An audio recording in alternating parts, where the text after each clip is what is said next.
મહાનુભાવ બહાર ગામથી પધારેલા વિવિધ ગામના પ્રમુખો, કમિટી મેમ્બરો, અમદાવાદ ગુજરાત સરકાર જ્ઞાતિના ભાઈઓ બહેનો અને વાલા વિદ્યાર્થી મિત્રો, ખાસ તો અત્યારે સમય જાજો થઈ ગયો છે. જે બાળકોને ઇનામ મળી ગયા એમને ખુશીનો પાર નથી અને જેમને ઇનામ બાકી છે એ આતુરતાથી રાહ જોવે છે કે ક્યારે મને ઇનામ મળે. શિક્ષણની વાત કરીએ તો શિક્ષણના કાર્યક્રમમાં લગભગ 2005થી હું સાંભળતો હોઉં છું કે શિક્ષણ આપણી જ્ઞાતિમાં જરૂરી છે, શિક્ષણ જરૂરી છે.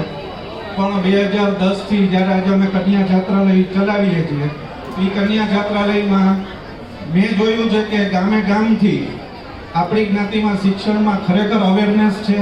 અત્યારના બધા દીકરા દીકરીઓ આપણી ખૂબ જ સારી રીતે ભણે છે અને સારા માર્ક્સે પાસ પણ થાય છે. કન્યા છાત્રાલયમાં આજે પણ અમારે 400થી વધુ દીકરીઓ, આજે લગભગ 2008 એટલે 15 વર્ષમાં 400થી વધુ દીકરીઓ ગ્રેજ્યુએટ, ડોક્ટર, ફિઝિયોથેરાપી, ડેન્ટિસ્ટ આવી બધી પદવીઓ લઈ અને ઉત્તીર્ણ થયેલી છે.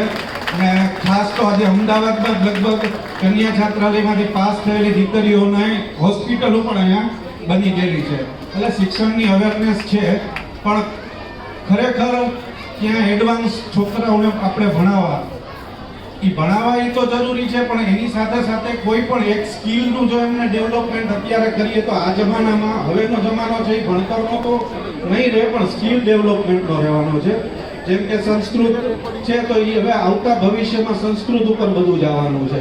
અને કોઈ પણ એક સ્કિલ જો આપણા બાળકને આવડતી હશે તો ભવિષ્યમાં કોઈ પણ ક્ષેત્રમાં, ભણતરમાં કે ધંધામાં કે જોબમાં પાછો પડશે, પણ સ્કિલ જો આવડતી હશે ને તો એ ક્યાંય પાછો નહીં પડે.